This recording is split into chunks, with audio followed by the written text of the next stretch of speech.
So yeah, Jeff Bartley, I am a solutions architect here at AWS, focusing on our data transfer services. So super excited to be with you today.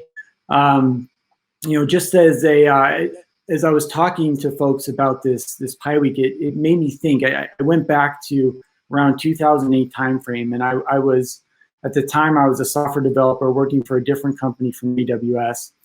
And I remember we were sitting around and we were talking about, hey, there's this cool new thing out there, this S3. We want to use it. We want to find a way to play with this. It was like a cool toy that we wanted to play with, right? This whole cloud thing was new. And we were sitting around wondering, well, what can we actually do with this thing? And we were thinking, well, maybe we could spin up a few instances, use it for some Q&A, and maybe write our results into S3. And at the time I was working for a different storage company and just trying to think about, well, how would I use this? How would I use this as a customer? And now, it's so funny, you fast forward 15 years and I can think of 1,000 uses, 1,000 things I can do with S3. So really excited to talk to you today about how our customers are using a few of our services to accelerate or get their data into Amazon S3 really quickly. So just by way of agenda, some of the things that we're going to cover. So we're going to talk about some of the challenges that exist when you're thinking about migrating your data into the cloud. We'll then talk about the two services we're going to cover today, which are Storage Gateway and Data Sync. We'll go over some customer use cases, how our customers are using these services, either separately or together. And we'll offer some additional resources that you can look at to further explore these services.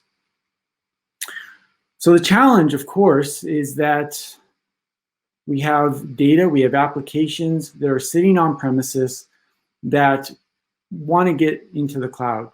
Whether that's companies who are generating data on premises, like life sciences companies or financial services organizations, and they want to bring that data into the cloud for more processing, or they want to move their applications entirely into the cloud to be able to take advantage of all the capabilities that AWS has to offer. Either way, there's almost always data associated with that, and they want to find ways to be able to bring that data into AWS and to be able to utilize the storage and services that we have there. But when you start thinking about transferring data, particularly when you're talking about long data transfer sets, there's a lot of things that you need to think about, and they can be challenging, right? If you're going to use free or open source tools, you have to start thinking about, well, what does it mean for me to be building the scripts and deploying the scripts or these tools that I need to do this on my own? What if I need to encrypt data? I want to protect my data both in flight and at rest. How do I do that? I want to verify my data. I remember talking to one customer sometime where they had brought a whole bunch of data across, and then they realized that they needed to actually verify that data. And so they had to write these separate scripts just to go through and verify that the data had actually been copied correctly. It was a whole bunch of extra work that they hadn't thought about ahead of time and hadn't planned on. Recovering from errors. What happens if your server fails halfway through? How do you recover from that? Thinking about things of making sure you don't overwhelm your network as you're transferring data and getting the performance that you need. So Storage Gateway and Data Sync are designed to help you simplify this whole process of getting your data into Amazon S3. We're going to talk about that for this talk here today. So really, I just wanted to show this slide just to kind of give you an idea of where Storage Gateway and Data Sync fall within our storage portfolio. So of course, we're totally focused on Amazon S3 and Glacier. We've also got block file storage capabilities in the cloud, as well as backup capabilities. And we've got additional data transfer and edge processing capabilities in AWS transfer families, our Snow family of devices. So lots of cool capabilities that AWS offers out there today to work with our storage. Again, today we're going to focus on two of them, Storage Gateway and Data Sync. So first, let's talk a little bit about Storage Gateway and what it offers to our customers. So a lot of people don't know that Storage Gateway was actually one of the earlier services that was launched here at AWS. So back in 2012, we launched Storage Gateway with the Volume Gateway capability, and this gave customers the ability to take advantage of cloud storage from a block level perspective. So, for example, you could create a volume using Storage Gateway, and you can mount that volume on premises, let's say from a Windows server or a Linux server or something like that. And when you store data onto that volume, it was actually being stored in the cloud. So this is really cool. It's a good stepping stone for customers to start being able to take advantage of cloud storage capabilities. It integrates with Amazon EBS, and today it integrates with AWS Backup, so you can take snapshots of your volumes. Shortly after that, we launched Tape Gateway, which was designed to be a drop-in replacement for physical tape libraries. So customers out there who have these physical tape systems, but they're kind of done managing physical tape. They want to maintain their backup workflows, but they want to start storing their data in the cloud instead of on premises. Then in 2016, we launched the File Gateway capability within Storage Gateway, which gave customers the ability to access data stored in S3 using common file network protocols such as NFS or SMB. All of these provide the advantage of local caching, so you can have low latency access to your commonly used data, but the data is persisted safely, durably in AWS. So how specifically does Storage Gateway work? Well, we start with the managed service that's running in AWS. This is the intelligence of the Storage Gateway service. And then from there, you deploy a virtual machine or a hardware appliance on premises. And this is the Storage Gateway appliance that runs in your data center or in your on-premises environment and gives you that local cache that gives you low latency access to the data that's in the cache and acts as that buffer so that you write data into the Storage Gateway in the background. It gets loaded up into AWS.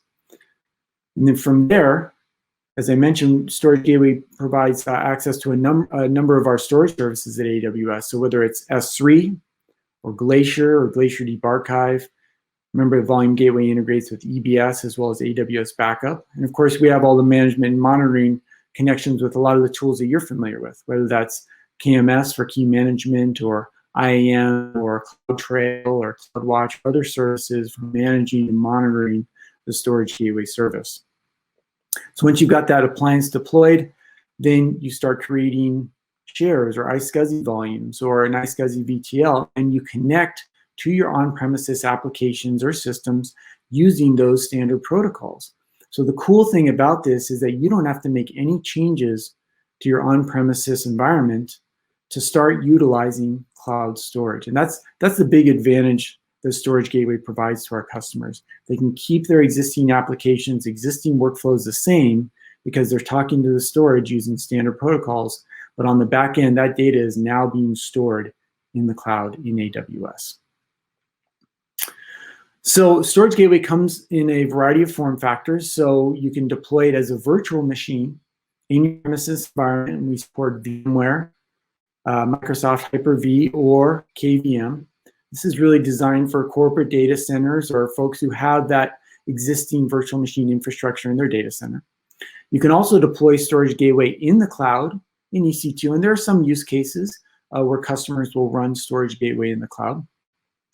And then you can also deploy a standalone hardware appliance, and this is ideal for customers where they may have a remote location or maybe a branch office where they either don't have that virtual infrastructure or they just don't have people, staff to be able to manage that virtual infrastructure in that environment. So a standalone hardware appliance allows them to deploy easily, get connected with Storage Gateway to the data stored in the cloud, and start using their applications that way. So a number of form factors available to use Storage Gateway.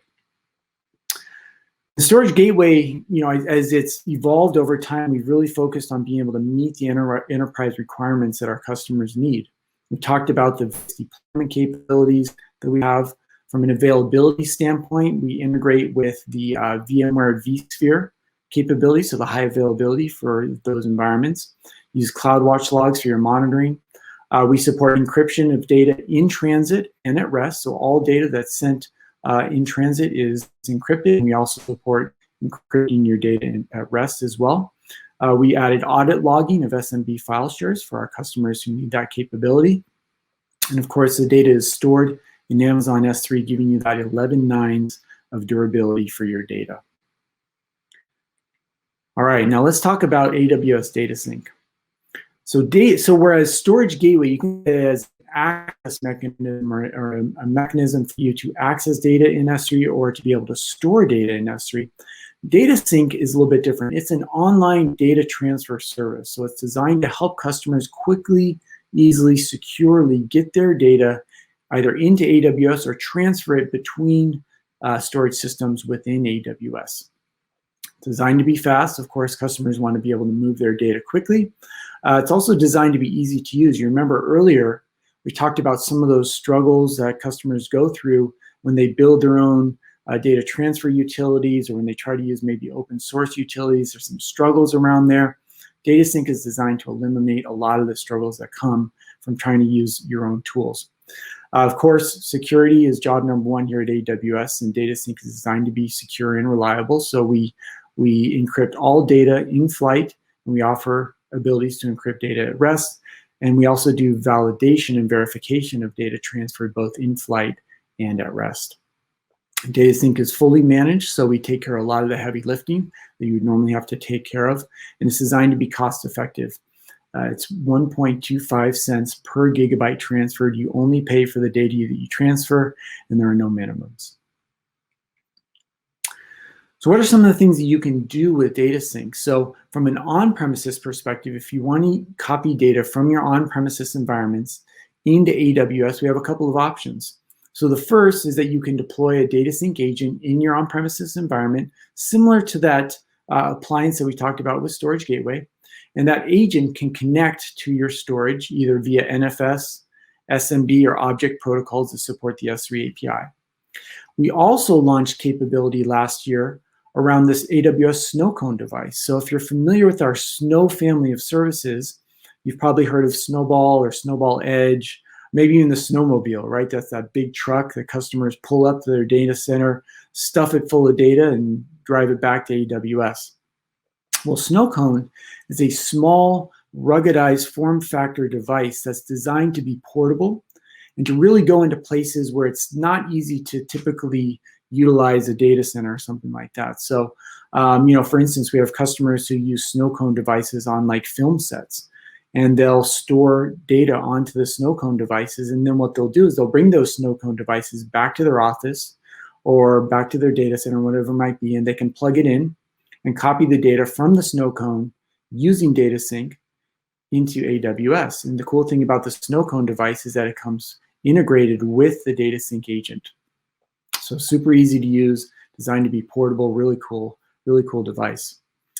Now, maybe you've also heard of Outposts, and Outposts is a system that's designed to help customers utilize AWS services within their on-premises environments.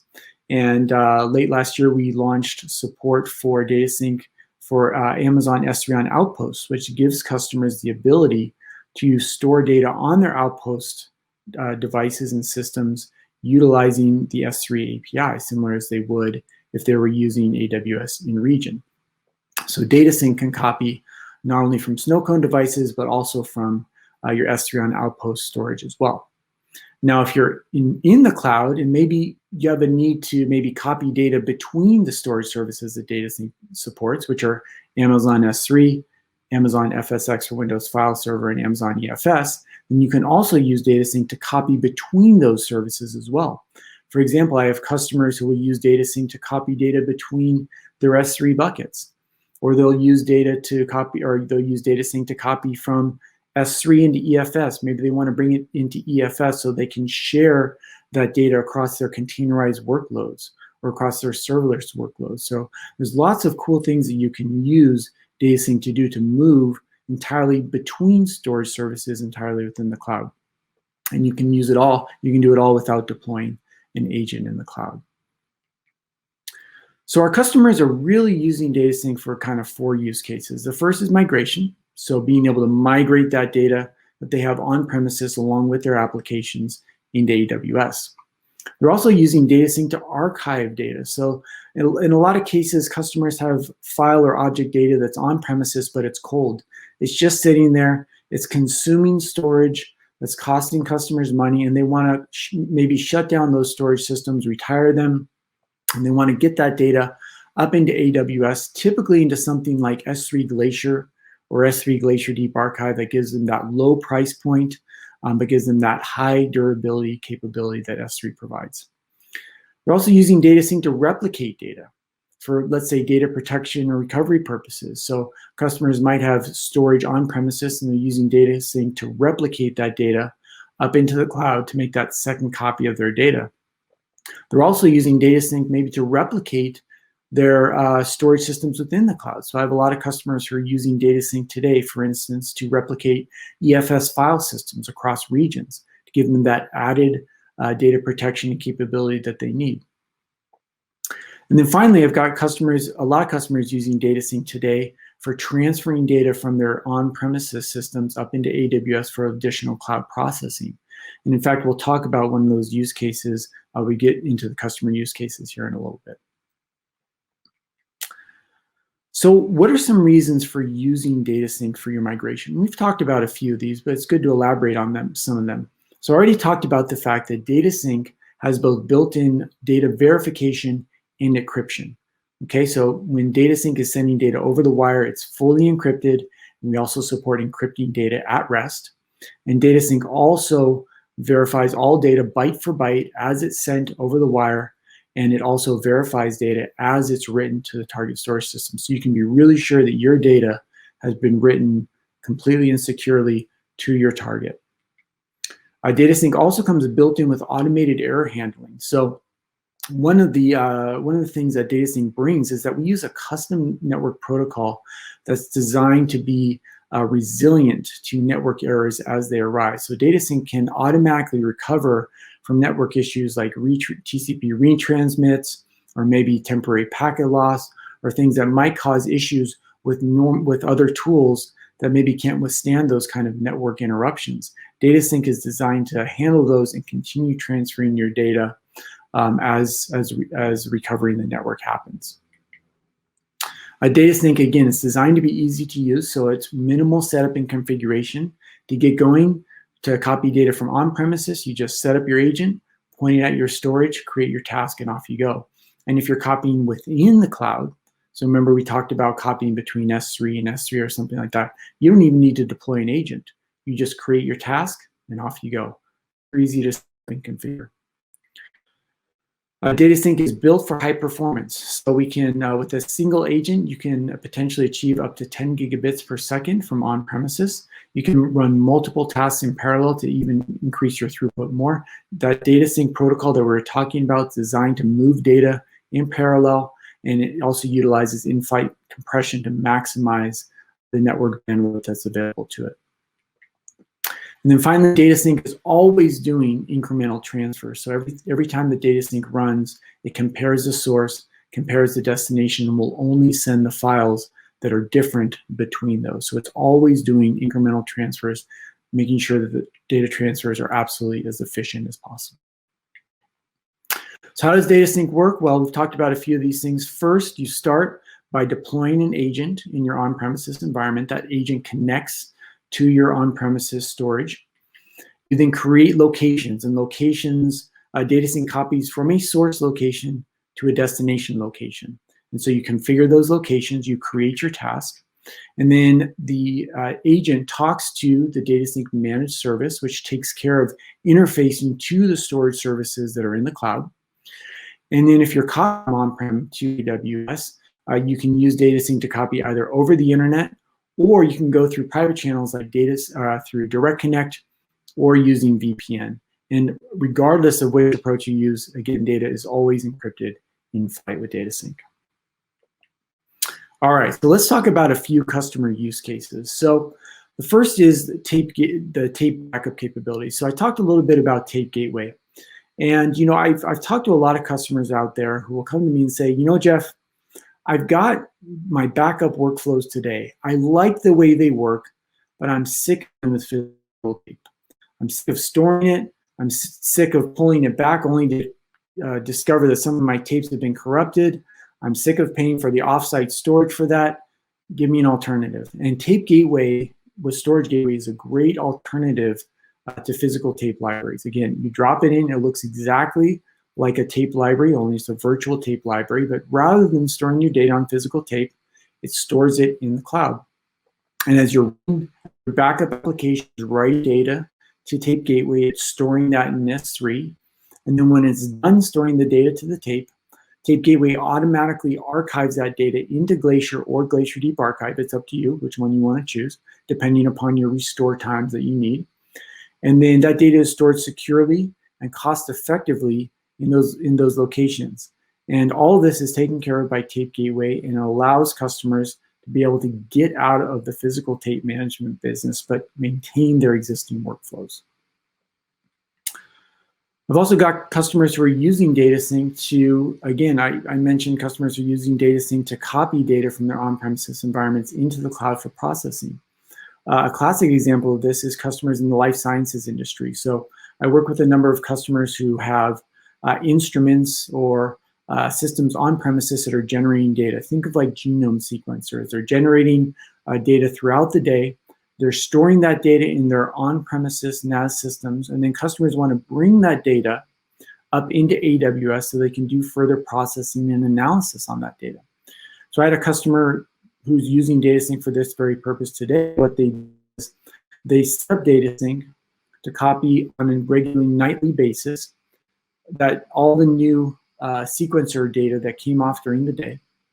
They wrote a CloudWatch rule to be able to call a Lambda function on a nightly basis and be able to kick off a task for DataSync to copy it on the current day. So again, using DataSync in an automated way to be able to get that data into the cloud. And then once the data was in S3, they were able to then kick off sequences to start doing the analysis in an automated way in the cloud. Okay, and then let's talk about this third workflow, which is customers who are looking to ultimately shut down or decommission their on-premises storage. And a really cool way to achieve this is with DataSync and Storage Gateway combined. So the flow that they'll typically use is that they'll deploy a DataSync agent on premises, point it at that storage that they're looking to decommission. They'll then use DataSync to copy that data into S3. And then what they'll do is they'll deploy a Storage Gateway on premises. They'll point that Storage Gateway at their S3 bucket. And now their application servers that were once talking to their local storage can now talk to the Storage Gateway and access the same data, but now that data is being stored in S3, and the customer can decommission or shut down that on-premises storage. So it gives customers a way to continue to run their applications on premises, no changes to their applications, but now they can move that storage into the cloud. Again, take advantage of the amazing durability that S3 offers, as well as the low price points. Now, I wanted to talk a little bit about two specific customers who are using DataSync and Storage Gateway today. So the first of these is Autodesk, who you've probably heard of. They're a customer that builds software for people who are, whether it's architects or machine designers, or just a lot of people use Autodesk software. And Autodesk specifically had an on-premises data domain storage system that was storing multiple petabytes of data, and they needed to be able to retire this. It was getting old. They wanted to be able to decommission it, but they had policies in place that required them to retain this data for a number of years. So they needed to do something with this data. They needed to store it somewhere. They didn't want to necessarily continue storing it on premises. So they looked around and they really liked Amazon S3. They liked the fact that it was low cost, that you only pay for the storage that you actually use, as well as providing versioning support. So if this data was being updated on a regular basis, they would have versions that they could go back to and recover from if needed. So they utilized AWS DataSync to move their data into S3, and that gave them that full byte-for-byte verification, the confidence of knowing that their data was safely stored in S3, and then that allowed them to decommission that on-premises data domain within a few months. So they were really excited about what DataSync was able to do for them and accelerate their ability to not only get their data into S3, but be able to shut down and decommission that on-prem storage. Another customer is Formula One. So Formula One is a racing company, mostly based out of Europe, but you've probably heard of them. So they're obviously covering races all the time continuing to grow their video archives of race data and other data.